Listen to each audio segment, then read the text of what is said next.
Hello, and thank you for stopping by the My Reader Minutes. Before I get started, I'd like to say that everything on my channel is alleged, in my opinion, and done for entertainment purposes only. If you are new here, welcome. To all my new subscribers, thank you for joining me on my journey. Please like, share, and subscribe. Now let's get into it. Um, Guys, I've kind of been missing the last couple of weeks. I haven't really been very motivated in recapping Love and Marriage Huntsville. Episode 3 and 4 to me were very, very boring. And I don't even hope that they're not giving us filler episodes at the beginning of the season. Now, I don't feel like episode 3 was supposed to be a filler because that's when they introduced Trish and her man, right? The new couple to the show. And I don't know about y'all, but Trish is boring. Not that the show itself, I mean, the scenes, I don't know who's producing these episodes. Like, who's picking out the scenes that we're going to use?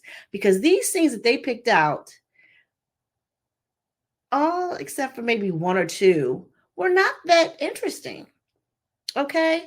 And I don't know what it is about Trish. I feel like I don't care about her story. I don't, even though she's given us some background, sounds like she's gone through a lot. She sounds like she lost her parents 6 months apart, for what I can gather. And then I think she lost her sister not soon after that. And her husband that she's married to, I think currently, wasn't a very supportive partner. And she distanced herself from him, went to her own little, self-isolation type thing and cut everybody off. Okay, that's what I got out of her backstory. But you know how long it took her to say it? It was like, girl, come on with it. Get it out. It was like she had to find words. And it was just her delivery. And it just made it so long and drawn out and boring. I'm telling you, that scene in episode 3 between her and Ken, it seemed like it kept going on and on and on and on. And they talked about a couple of different things throughout their whole dialogue. But why did we have to get all of that at one time? It was like too long. You know what I mean? I get they trying to get their background out and everything, but I don't know. And then not only that, I feel like we have to go through this whole ordeal with Martell, him lying about this text message when we already know how it ends up. He's going to be found guilty. He's convicted already. And we have to go through all these scenes where he's talking about, it was just a text message. It was just a text message. What was the picture of Martell? Ask her what the picture was. I'm like, really? Like, why are we going through this? We have to go through all of this. And they want to blame a certain fan group about, how they are about as far as critiquing the show and bringing down the show. But it's the people on the show that's bringing it down. Like, why can't anybody be on the up and up? This particular weekend alone, 3 people, was it 3 people? 3 people were arrested. Or was it just 2? I don't know. It just seems like the whole cast was arrested this weekend. We got Maurice Scott, who was arrested on the 25th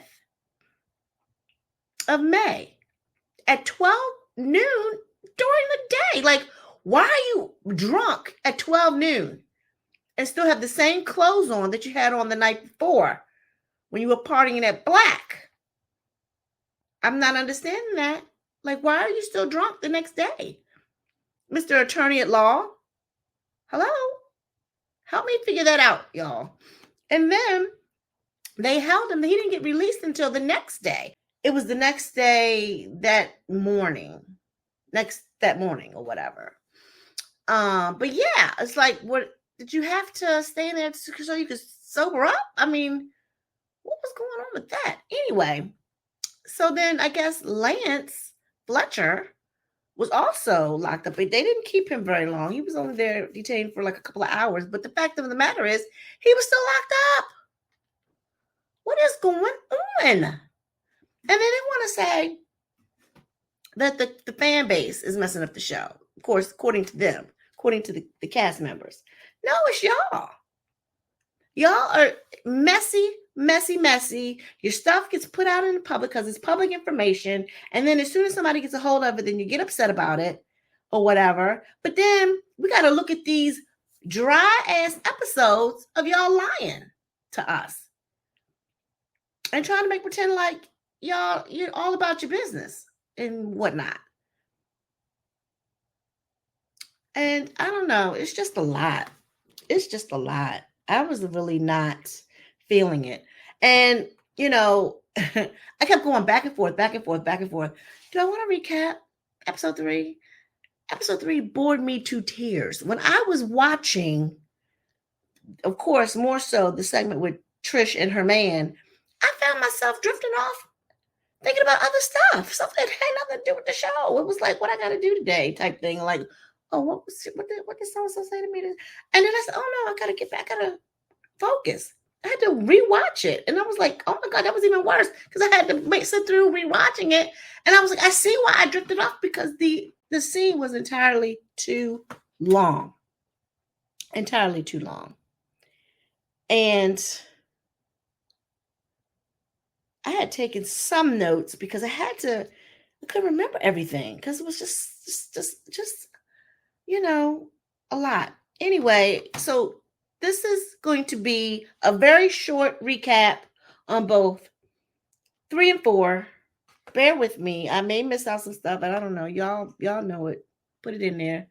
But see, episode 3 starts out with Mel and Linnell playing pickleball, and then once they finish their serve or whatever, they go over to the side and Mel and them start talking. And Mel wants to know, why didn't Linnell go to the podcast? Why didn't she come?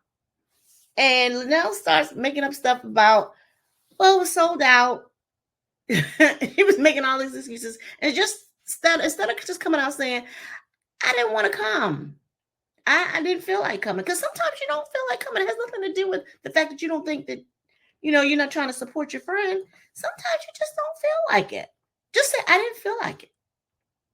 I mean, I would have respected that more than her keep saying, it was sold out. I was in Georgia when I heard. What does that got to do with you being in Georgia? If you get your tickets online, you can be in East Blip. You don't care. What difference does it make where you were? And then Mel says, and she said, well, it was sold out. And she said, well, you could have called me. Mel was like, you called me for everything else. And I'm like, ooh. She really didn't have an excuse. Just say you didn't want to go. That's all you had to say. And then Mel brings up the fact that, well, Stormy got her tickets in December. And now Linnell is like, oh, I didn't know anything about it. Okay, Linnell.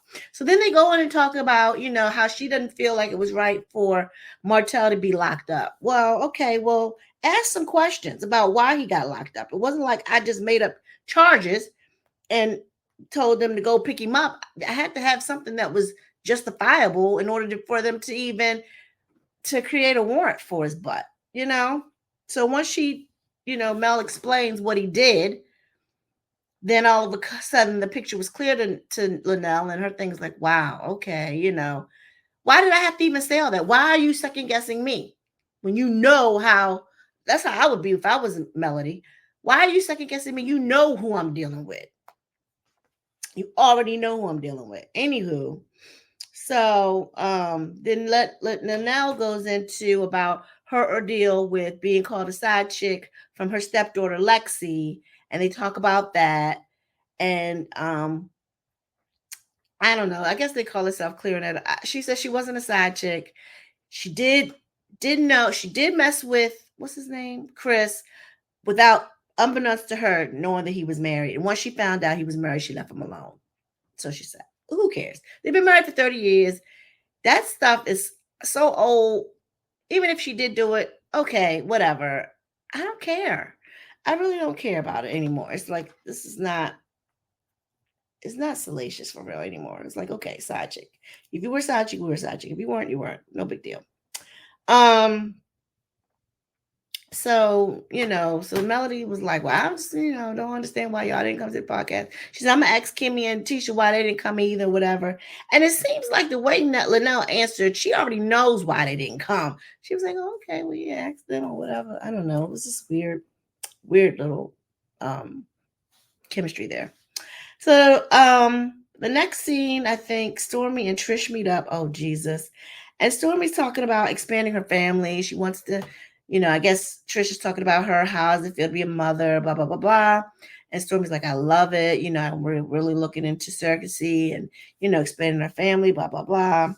And then they talk about, and then all of a sudden, I guess Trish brings up the fact that Tisha has reached out to her. She wants her to be her trainer.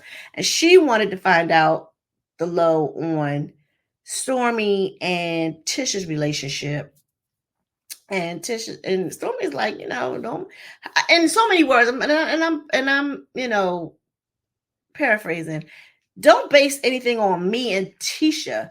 Tisha and I got into it because of Marceau, her husband, because I called him a B.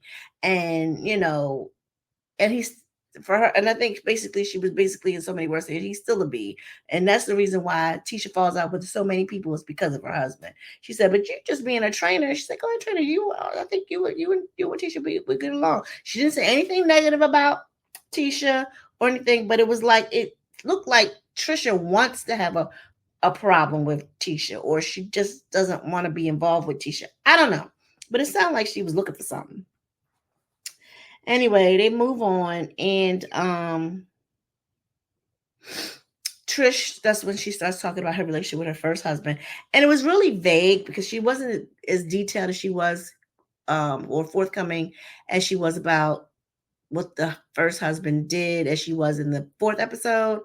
But it was so boring. I couldn't deal with it anymore. Trisha's boring. I'm sorry. She needs to have some maybe inflection in her voice or something. I think it's her voice, it's her tone, it's her delivery. She's always looking like she's looking for words. And it's just, a lot. It's like, girl, hurry up. What you gotta say? Say it. My goodness. Anyway. Then I think Stormy gives her a recollection of how she perceived her first husband, and she made a comparison between him and Mr. in The Color Purple. She said he was kind of Mr.-ish. Okay, Stormy. So then Trish goes on to talking about Ken, her boyfriend, and how he's total opposite of what she's used to, and how he doesn't feed into her messiness. Even though she's done a whole lot of things to probably push him away, he's still there. She's like, wow, she can't believe it that he's still dealing with her mess. And then the next segment is Tisha, Kimmy, and Mel. And this is like, it was an okay scene, but you could tell it was forced, but they came together. And I liked the chemistry only because it looked like co-workers working together. It didn't look like friends, but we're going to shoot this scene. We are cordial to one another. We've already dismissed all the stuff that's happened in the past. And here we are.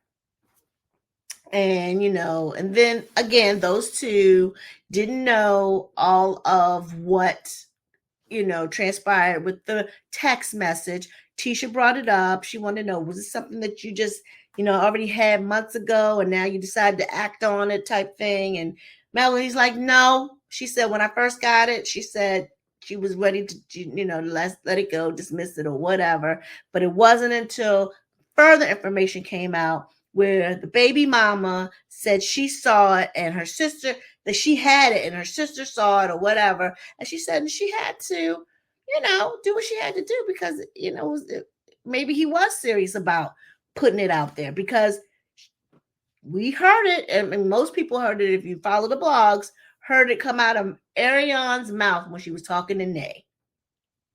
Right? We also know that she said it when she was talking to Carson.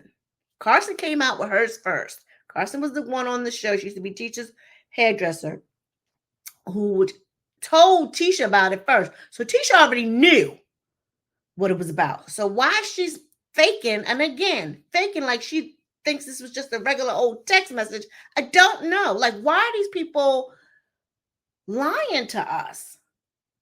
And like we already know the outcome. So these scenes are like fake as hell. I'm sorry. Anywho, so now once Melody explains, like she really had to explain, and they are, like I said, they already knew. Then they're like, oh, okay. And then Tisha said, well, I guess it ain't no hope for him after all, or whatever. And then that was the end of that episode. So that was like pretty much episode 3. Episode 4, I didn't take no notes on episode 4, I don't think. But episode 4 was just as dry. Was just as dry. I think it starts off with Kimmy. She's in her office. And I guess I guess they bought a restaurant. And they're looking for somebody to go in, I guess, and redo the inside and everything. I want to say sound like the lady that's the architect that they use or whatever. That's what it sounded like. It was on the phone, but I couldn't be sure. And so she was, trying to set up some time where they could go inside and take a look around and get, just get things rolling. And while in the midst of talking to her, Tisha comes in, right? And she's got on this all pink get up, and her and Kim, hug or whatever. I guess they haven't seen each other for a while. But she, talks about, how she wants to make sure that the business stays business and nothing bleeds over into their personal relationships, because she doesn't want to mess their, dynamic up, which I agree with Tisha. That's something that you need to be concerned about, because things can go left real fast with family. And so, and Kimmy obliges and she's like, yeah, you're right. She said, because I know I can be annoying and everything. And Tisha's like, well, as long as y'all stay on budget. She said, a lot of times things go awry when you're over budget, and that's when finances come involved. But as long as y'all stay on budget, she said we should be fine. And I mean, and I'm glad, and I feel I have a certain level of respect for Tisha even bringing that to the forefront. Like, we're not going to wait till it gets to that point, because I'm letting you know now, I'm not going to let this business venture bleed into our personal family relationships. It's not going to happen. And I like that. Tisha, that was a good thing to bring up. So meanwhile, as they're talking about that, Destiny comes in and they all embrace. And Destiny said these are her BFFs. Like, since when? Okay. I mean, I know her and Tisha are cool, but I didn't know that her and Kimmy was like that. But anywho, they sit down and they talk. And Kimmy brings up the fact that she did orchestrate a meeting with Sonny, and she wanted to hear Sonny's side or whatever. And Destiny just kind of like gave it this look like, why would you do that? But anyway, she said, I just wanted to talk to her. And because Tisha put her out there, I think Tisha kind of threw Kimmy under the bus. She was like, Kimmy invited me out and, put me in this awkward position. And she blamed it all on Kimmy as to why they were talking to Sonny. But anyway, long story short, Destiny said, well, yeah, I guess she just shared that, it wasn't right what they did, because this lady was, even after she was let go, she keeps saying this lady was let go, not, walked away, but like she was let go from the show, was still in contact with her, talking about she loved her, she missed her, she was calling her sis or whatever. But in Kimmy's confessional, and I don't, like you said, they don't really show the whole conversation. I'm sure it was edited, but she said, based on what she heard, she was like, she really just thinks that Destiny maybe have misunderstood what their relationship truly was, and that Sonny was just real good at doing her job, being her producer. So, anywho, so they go in saying, well, maybe you need to talk to Sonny, and her thing is like, no, I don't need to talk to her. And I kind of agree with Destiny. Sonny don't owe her anything, and she don't owe Sonny anything. The person that needs to be talking to is Moses, because he's the common denominator here. And she was in a relationship with Moses, and Moses pretty much walked away and didn't tell her that he had walked away, even though they didn't have like a tight-knit relationship, because he made a comment in later on in one of the scenes where they two hook up and discuss that she didn't come to his birthday party. Now, that's supposed to be a man. Why wasn't you at your man's birthday party? Okay. So that's something to look at there. Okay. So she wasn't feeling Moses like that. She was going through stuff clearly, and or just didn't have time to really have anybody special. Now, I'm not saying she didn't like him or didn't deal with him, but he wasn't where she was. He wasn't, I guess, where he thought she was with him or whatever. I don't know. Anyway, bottom line, her thing was, I'm not talking to Sonny. And so I think it was Kimmy that brought up to Tisha. She said, "Well, you and Stormy can be cordial. Can't y'all work, have a conversation?" She was like, "Yeah, I can be cordial with anybody." She said, "Just as long as she don't throw no jabs or whatever." She said, "Because I'm not sitting still about if people want to throw jabs." She said, "I'm not biting my tongue anymore." She said, "I'm gonna nip it in the bud." Like, right, I'm paraphrasing. Talking about the fact that she's not letting things slide no more when people come at her sideways. And I'm like, Tisha found her backbone, but she still found it with the wrong one. She still ain't got no for Marcel, who she needed to have it for, but she got it for everybody else. But okay, I guess it's just misdirected angst or whatever you want to call it. So then, the next scene. This is okay. We're still at episode 4. So the next scene, Linnell calls Martell to this cafe and pretty much wants to know why he would do what he did to Melody. And again, he's lying, saying it was just a text message. And, this is what I sent her. And it's like, stop bullying me. He keeps on the same dumb text message over and over again. But there's no picture. And her thing was, what was the picture? He was like, it's the picture. She said, it wasn't a video. He was like, no, there's no video. He keeps lying. Now, everybody knows now that it was a snapshot of the video of his member and which was marked out, and Melody. And, everybody knows that now, but we got to sit through these lies. This is what I'm talking about. And, Linnell is like, she's having a birthday party. She's inviting Mel, and Mel doesn't want Martell in his space, so she's not inviting him. And his thing was, I guess in his confessional, he was like, why'd you invite me? You have to tell me you're not inviting me somewhere. He was like, for real? I'm not all that pressed going to a 60-something-year-old birthday party anyway. I thought it was disrespectful. But anyway, he said it. And I hope Chris goes after him in the reunion, because I feel like that's fighting words. Why are you talking about my wife like that? And I want to know, is Linnell older than Chris? Because Chris don't look like in his 60s. I mean, he could be. But Linnell does look mature or whatever. It looks like she's got her body done too, but I don't know if it's just Linnell or I don't know. Anywho, so Martell was lying. Martell was lying about he's gonna lie about this text message, I guess, all the way up to the reunion until they have to talk about him being convicted, and that's why he wants a jury trial too. So that's again something happening on the outside. Like, their lives are more exciting than what's going on, what they're portraying on this show. So the next scene is with Marceau, Maurice, and Moses, and they're talking about Moses' ordeal with Sonny and Destiny, and Maurice is giving his 2 cents of how he needs to talk to Destiny and let her bless it and da da da da da. And Marcel's like, hell no.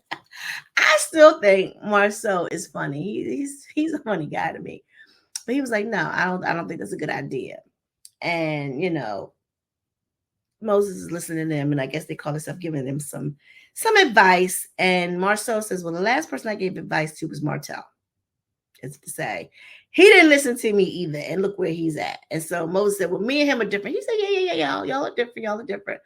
But in Marceau's confessional, he basically says that Moses is strong-headed or strong-minded or whatever, and you pretty much tell that he ain't gonna listen either, so he's gonna do it his way. I don't know. I didn't really care for this scene. This scene was boring too, but anyway, they showed it. So the next scene, again, was Stormy, Courtney, his goofy ass, and meet up with Trish and Ken at the gym. And I don't know what Ken and Courtney were talking about. I don't even know what they were talking about. They were sitting there talking about something about,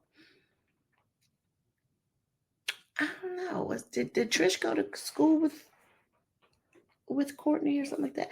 I don't remember. I don't know what they were talking about. Like I said, it was boring. And then Stormy and Trish was talking, and this is when Trish elaborated more on how she had give us a little bit of background of her story, how she had lost her parents and her sister, and how her husband wasn't very supportive. And you get the gist. But again, her delivery, y'all, listen to her. It's like she's trying to find words. It's like, girl, come on, get it out. It's her delivery. She doesn't deliver well. Like, her delivery on her story does not, I don't know, she should have practiced in the mirror or something. Like, she should have had her stuff together. Like, I know it's not supposed to be scripted, but you could get, like, if you know you're going to talk about a certain thing, at least write down some notes and go over the notes. That way, when you do have a conversation, you can kind of like regurgitate what you might have written down and then elaborate on that. It's like, girl, Trisha's boring, and she's boring me to death. That's why it took so long to get these dang on reviews out. Anyway, so I think I missed one of the episodes where one of the scenes where Stormy is talking to, I think this is episode 3. I don't know. Anyway, so I think the next thing is I'm all over the place. I'm sorry.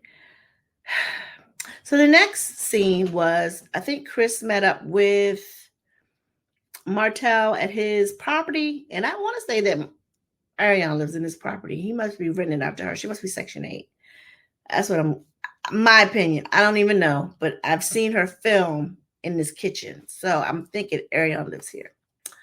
And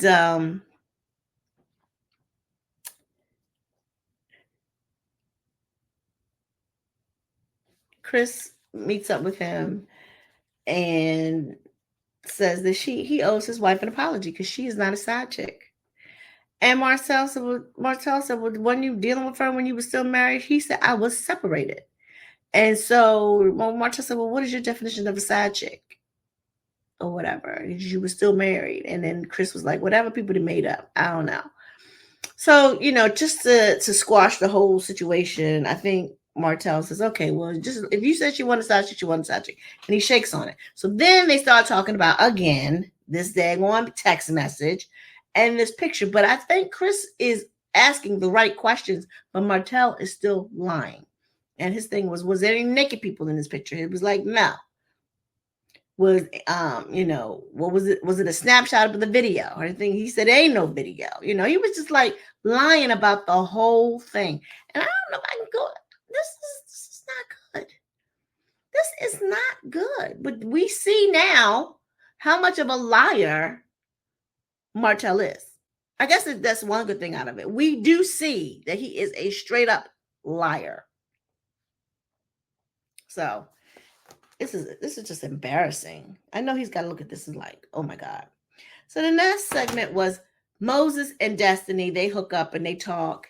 And I have to say that in this particular scene, I was team Destiny. And I don't really care for Destiny like that. But I was team Destiny in this scene because she lets him know. Like, well, basically what y'all did to me was messed up. And he was like, we didn't do anything to you. But you did, because me and you were in some type of relationship. You would, and he was like, he said, well, no. She said, well, when did y'all start? And again, he went with the same story that they had said on the podcast, that he had gotten her number in July and they started dating in August. She said, well, me and you were together in August. He said, no, we were. She said, yes, you were. She sent me money in August. And she said, you know when it was over? When I said I was going to choose me. And he said, well, I already had told you back in April. She said, yeah, but you were still loving on me all the way through August. Every morning you were like, good morning, baby. Love you, baby. Miss you. All the way through August. He's like, no, that's not true. She said, it is. She said, don't play with me. She said, I can pull it up. He was like, pull it up then. She was like, well, I am. She said, don't play with me. She said, I am still her. He said, I'm still him. I mean, so that's how it went off. So they were battling back and forth. So next week, I guess we'll figure out, they'll probably pick up where they left off and continue their Moses and Destiny's conversation. But I'm not feeling this anymore, y'all. I don't know how much more I can commentate on this segment, on this show, because they are boring me this season. If they don't hurry up and pick it up, I don't know what I'm gonna do. I'm gonna gotta find some other content, even though I do have other content that I report on. But it's like, I liked talking about them, but they have messed up the show so bad with their personal lives, because it is kind of bleeding over into their show, even though it's supposed to be a reality show. There's stuff that is bleeding over. It's not positive stuff. You got an attorney who has a lawsuit out here against different content creators, right? Those same content creators have gone back, or at least one of them have gone back and countersued him, right? I think he did acknowledge or respond to the countersuit, but that's still in litigation. I don't think that's gone to court yet. And then you come to find out a couple weeks later, the attorney at law, the best attorney, because he's good at what he does, according to him, is locked up for DUI. What is going on? I couldn't believe that part. Now, mind you, if you know you are going to be drinking and you are a person of a certain status, even if you're not, but if you think you are, what is wrong with Uber? What is wrong with getting a designated driver? Where was Kimmy? Clearly, she made it home. She wasn't locked up. Why you ain't go home with your wife? Like, what was going on there? I need more details on that story. Where were you at? Where were you coming from 12 and noon the next day with the same outfit on? That's what I want to know. Why wasn't you home? Why weren't you cutting the grass? Why weren't you doing something? It was Saturday. Why weren't you doing something family related? You are still drunk, clearly, blowing over the legal limit, we'll say, in Alabama. Locked up. Wasn't released immediately. You didn't get released until 12 o'clock the next morning. They made you stay in there for a whole 12 hours, pretty much. Why? That's crazy to me. Destiny, when she got locked up, was released in 2 hours. Lance, when he got locked up, I think he was released less than 2 hours. But they kept the attorney at law for 12 hours? What? It said it was a hold. It was a hold on them. Yeah, I don't know, y'all. This is the story. This is the stuff we want to hear and see. This is the juicy stuff. They want to give us this lame, dry stuff. Want to talk about millimeters or the fan base or whatever and this and that. I don't care to hear about the millimeters and how you feel like they've done or been so mean to y'all. I don't care to hear about that stuff. Anyway, y'all, that's all I got. I'm hoping that this stuff picks up. These last 2 episodes were dry and boring, and I don't know. They got to do something. Trish, she need more people with her. Like, she can't be the only one in the scene talking. Let her say a couple of words and get it out. One little statement so it doesn't sound like she's dragging it out. But she need more people when she films. If y'all going to keep on there as a permanent couple with Ken. Girl, no.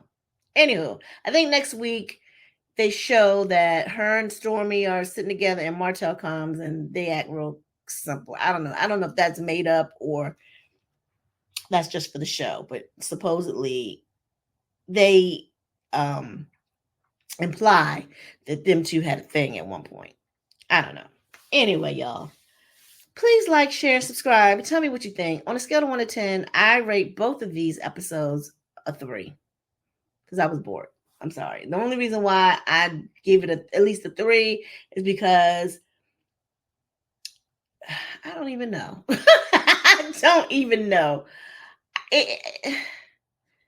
Yeah, I don't even know. Anyway, Y'all rate the episodes. Let me know what you think. Y'all take care. Be blessed. Peace.